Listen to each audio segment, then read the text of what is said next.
60 के दशक के प्रारंभिक वर्षों की बात है। कलकत्ता में खुफिया एजेंसियों और कलकत्ता पुलिस ने एक पाकिस्तानी जासूस को गिरफ्तार किया। उसके पास बरामद हुई डायरी में एक बहुत बड़े फिल्मी सितारे का नाम दर्ज था। उस जासूस से पूछताछ में मिली जानकारी के बाद कलकत्ता पुलिस हवाई जहाज से बंबई पहुंची और सीधे उस सितारे के घर पर दस्तक दी गई। तब तक इस पुलिस कार्रवाई की जानकारी दिल्ली के शीर्ष सत्ता के गलियारे तक पहुंच चुकी थी। तत्कालीन प्रधानमंत्री जवाहरलाल नेहरू को भी बता दिया गया। थोड़ी ही देर में चमत्कार हुआ। कलकत्ता पुलिस का हृदय परिवर्तन हो गया। पुलिस टीम उस फिल्मी सितारे के घर से यह कहते हुए खाली हाथ वापस लौट गई कि संभवतः वह जासूस उस फिल्मी सितारे का कोई फैन था और फिल्मी सितारे का उससे कोई लेना देना नहीं। आश्चर्यजनक तथ्य यह है कि उस जासूस से गहन पूछताछ के बाद आनन फानन में फ्लाइट से बंबई पहुंची कलकत्ता पुलिस को यह दिव्य ज्ञान उस जासूस से की गई गहन पूछताछ के दौरान नहीं हुआ, लेकिन बंबई में उस सितारे के घर पहुंचकर उसे वह दिव्य ज्ञान प्राप्त हो गया।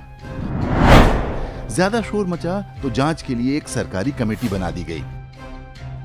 उस कमेटी को तथाकथित जांच के बाद वही दिव्य ज्ञान प्राप्त हुआ जो कलकत्ता पुलिस को पहले ही मिल चुका था, यह कि वह पाकिस्तानी जासूस उस फिल्मी सितारे का बहुत बड़ा प्रशंसक था। लेकिन बात यहीं खत्म नहीं हुई। वर्ष 1965 में भारत पाकिस्तान युद्ध के दौरान खुफिया एजेंसियों ने पाकिस्तान से संपर्क वाले एक रेडियो ट्रांसमीटर के सिग्नल पकड़े। ट्रांसमीटर बंबई से ही सक्रिय था। खुफिया एजेंसियों की टीम सिग्नल का पीछा करते हुए जब उस स्थान पर पहुंची जहां वह रेडियो ट्रांसमीटर सक्रिय था तो बुरी तरह चौंक गई। जिस मकान से वह ट्रांसमीटर बरामद हुआ वह घर उस समय के बहुत नामी गिरामी उसी फिल्मी सितारे का था, जिससे पूछताछ करने के लिए उसके घर कुछ वर्ष पूर्व कलकत्ता पुलिस पहुंची थी। एक बार फिर से चमत्कार हुआ। उस फिल्मी सितारे पर दिल्ली फिर मेहरबान हुई। रेडियो ट्रांसमीटर के विषय में उस फिल्मी सितारे ने बड़ी मासूम सफाई दी कि उसे पाकिस्तानी गाने सुनने का शौक है।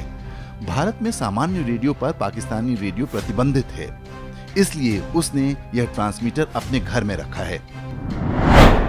इस बार भी उस फिल्मी सितारे की बात को शाश्वत सत्य मान लिया गया।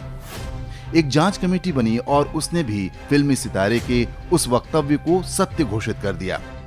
देश को कभी बताया ही नहीं गया कि जो ट्रांसमीटर रखना किसी सामान्य नागरिक के लिए पूर्णतया प्रतिबंधित है और जिसे रखने पर कठोर दंड का प्रावधान है, वह उस फिल्मी सितारे ने कहां से, कैसे और किससे प्राप्त किया।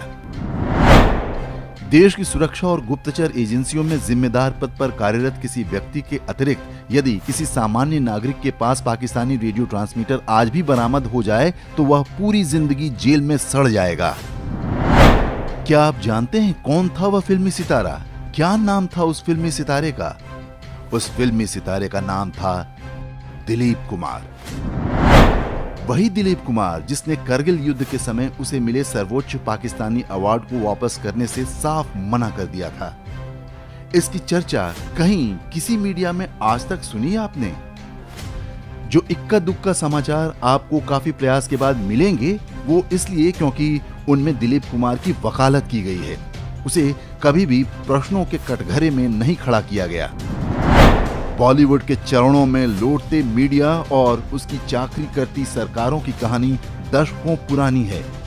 आमिर, सलमान, शाहरुख और सैफ अली जैसे संदिग्ध लोगों का महिमा मंडन उसी कहानी की अगली कड़ी है।